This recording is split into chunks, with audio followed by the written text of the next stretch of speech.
Hace muchos años que Gloria Herrero trajo un material de trabajo fantástico para el grupo de kinesiólogos que nos habíamos especializado en lo energético, lo emocional y lo sutil, y que se titulaba Los votos de castigo, que traía o que había encontrado en un libro de Nina Linares. Estos votos de castigo a mí me llamaron muchísimo la atención, y aunque votos, que quiere decir que los humanos individualmente podíamos comprometernos con una orden o una secta o un gurú o un mandamás o alguien muy importante, nos podíamos comprometer a perder algo que nos era dado derecho o a privarnos de alguna cosa que supuestamente nos iría bien.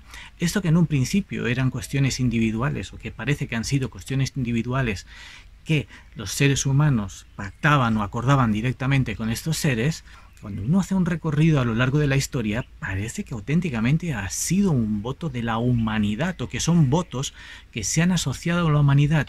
Entonces, ¿realmente acaban siendo votos individuales con los cuales uno se compromete con y que han sido conscientes? ¿O directamente estos mismos votos los sufrimos la humanidad de una manera inconsciente, como si fuese un programa quizá implantado? Estos votos son muy clásicos y pertenecen a muchas religiones y a muchas asociaciones, y son los de pobreza, obediencia, silencio y castidad. El número quinto me lo reservo para el final. El de silencio es más obvio. Si tú tienes que entrar a acatar un tipo de orden, lo que se espera de ti es que acates lo que hay que hacer. Por tanto, solo habla si vas a hablar de acuerdo con lo que se te ha dicho. Pero si no, mejor que no abras la boca, porque si no eres considerado un disidente, eres alguien peligroso, porque puedes estar expresando cosas que no se quieren oír en el lugar en el que estás. Normalmente quien dice lo que se puede expresar y lo que no se puede expresar es quien manda. Los censores trabajan abiertamente y desde entidades públicas, ya sea desde los medios de comunicación o simplemente vías más fáciles como Facebook o como YouTube, de donde se pueden cortar y eliminar contenidos simplemente por estar expresando cosas que son disonantes y que después se acaban señalando como disidentes, contrarias, subversivas, peligrosas. Quizás por lo de que es peligroso que cuando uno está en silencio y cuando uno quiere trabajar el silencio como vía interior, es una decisión propia que no afecta a los demás, pero cuando uno tiene que acatar el silencio, normalmente lo acaba haciendo por miedo. Miedo a que si hablo me van a hacer daño, me pueden cortar el trabajo, la carrera, los recursos, las relaciones, la vida, pueden difamar sobre mí, pueden hacer muchas cosas que quieran hacer. Por eso, en ocasiones, el silencio es una vía autoimpuesta, no como un camino interior, sino para evitar problemas del exterior.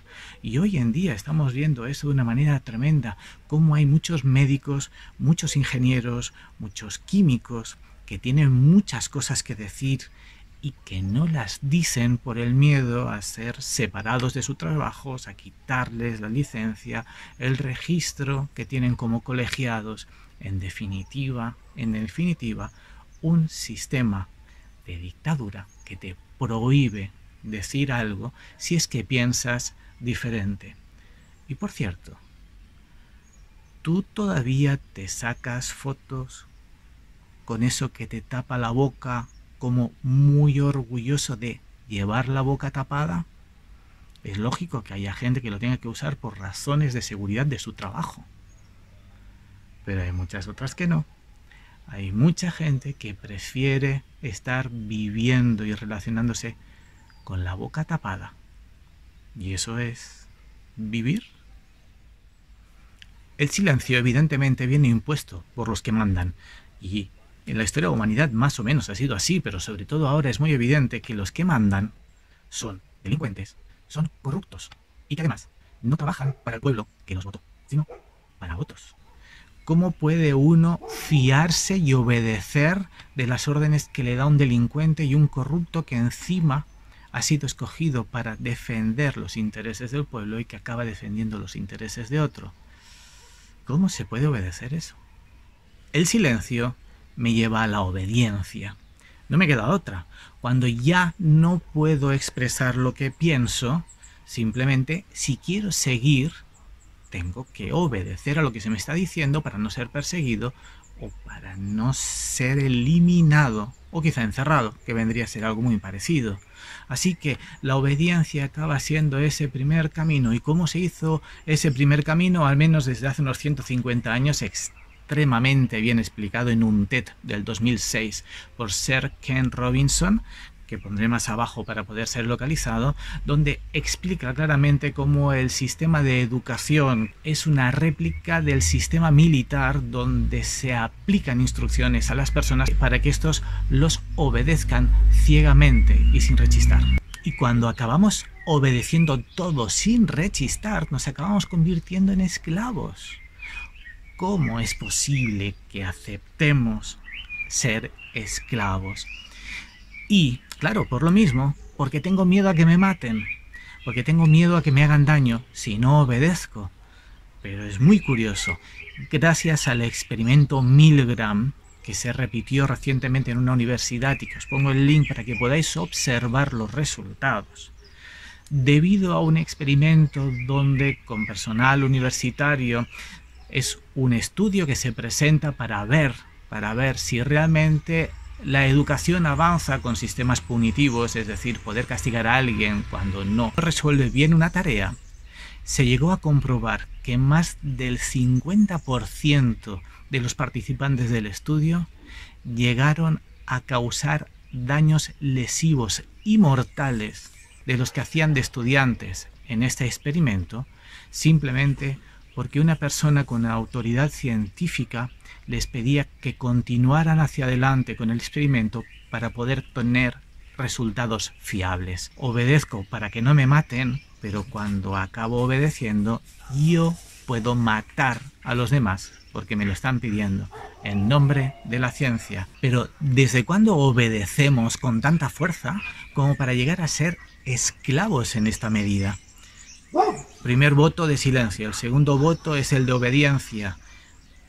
Pero la esclavitud nunca ha sido un voto tal cual, pero es evidente que si hacemos caso a esos dos primeros votos acabamos siendo esclavos de todo un sistema, evidentemente dirigido por los que mandan. Claro, hemos dicho antes, hay gente que tiene que dirigir, pero si hay gente que dirige es porque hay gente que obedece. ¿Cómo es que tenemos este espíritu de esclavitud? Hemos sufrido siglos y siglos y siglos de esclavitud. Hace muchísimo tiempo que el ser humano viene esclavizando al ser humano todo el tiempo, en todos los lugares. Para un esclavista hay multitud de esclavos, pero es que la experiencia de la humanidad viene siendo horrorosa, porque para un asesino hay muchísimos muertos, para un violador hay muchísimas personas violadas, para un torturador hay muchísimas personas que han sufrido la tortura. ¿Cómo es que siendo tantos más los que sufren, siguen aceptando la esclavitud y el sufrimiento cuando son unos pocos? Otra vez por lo mismo, por la idea de tengo que seguir vivo, ¿a costa de qué? Bueno, la cuestión es que eso sí que se ha perpetuado durante mucho tiempo y que esa desproporción sigue presente en este momento y nos siguen metiendo en el mismo patrón. Y si no, no hay más que ver ese cuento sobre el mago de Dinora Arriaga, donde explica fantásticamente bien cómo el sistema del miedo nos tiene esclavizados. Y ahora, el voto de castidad. Si castidad se refiriera solamente a sexualidad, podríamos decir que esto sí que viene estando muy mal desde hace muchísimos siglos, si entendemos que el poder de la sexualidad ha sido desde siempre de las mujeres. Ahora, en vez de hablar de sentido de sexualidad, hablaremos de creatividad como tal. Creatividad en el sentido de poder crear, manifestar, y si realmente tenemos la capacidad de crear vida, es lo que más nos acerca a un designio, a una imagen divina.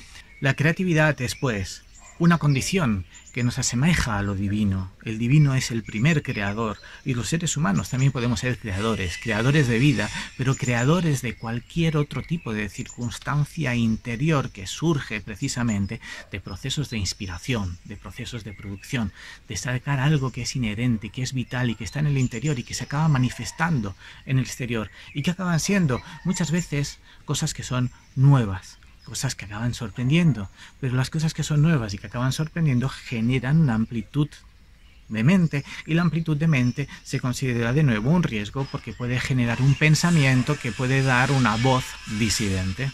Y para eso, Sir Ken Robinson en el mismo TED del 2006 señala cómo que el sistema de enseñanza lo que hace básicamente es eliminar, castigar la creatividad de los seres humanos. Lo que está buscando es que repitas lo que yo te he enseñado, no que inventes, no que construyas, no que desarrolles, no que aportes. Simplemente repite eso mismo que te acabo de enseñar. Eso es lo que busca el sistema de enseñanza. No pienses. Eso sin contar que piden que nos separemos los unos de los otros al menos a 2 metros, que no nos toquemos. Si no hay piel, si no hay contacto, ¿dónde queda el amor? ¿Dónde queda la fraternidad? ¿Dónde queda ese punto de recogimiento, ese punto de hermandad disociado? Y el cuarto voto de castigo es el de pobreza. Está claro que sin recursos no podemos hacer nada en una sociedad que se mueve todo por la economía y el mercado. Así que sin recursos y sin dinero, pues nos hemos quedado sin trabajo, hemos tenido que cerrar los negocios, esperábamos que nos diesen alguna ayuda y la ayuda que nos han dado es un préstamo bancario. Perdón, ¿un préstamo bancario es una ayuda? Entonces, ¿quién está ganando todavía más dinero? ¿Un banco? Ah, ese banco que fue rescatado con el dinero. Es extraño, lo que está claro es que si hay pobreza no habrá capacidad de ejecución, de recursos, de invención. Cuando uno está preocupado por comer o por tener una casa, no piensa demasiado en si la cultura o en si pensar o en si esto podría ser diferente. Con salvar la vida día a día y estar en estado de supervivencia. En palabras de Dinora Arrillaga, quien está haciendo todo esto debe odiar mucho a Dios cuando insiste con tanta fuerza en destruir lo más bello de su creación, los seres humanos y toda la vida que está sobre este planeta y la propia Tierra. Si es cierto esto que estoy diciendo, y que estos votos de castigo se han convertido en una lacra de la humanidad, ahora toca que decidas cuál es la realidad en la que quieres vivir. ¿En una realidad que está dominada todo el tiempo por el miedo? ¿O en una realidad que está dominada por la confianza y la fraternidad? Con personas que son honradas y honestas y que realmente están dispuestas a trabajar para los demás y no solo para unos pocos. Es el momento de poder hacer un cambio individualmente. ¿Cuál es ese cambio? Renuncia a estos votos, renuncia conscientemente a cada uno de ellos.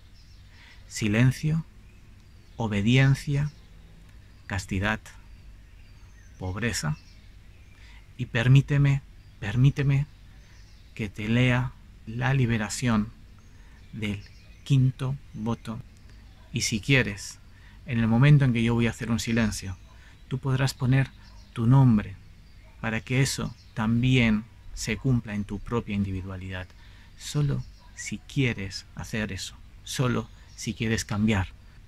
El quinto voto es el voto de servicio inconsciente.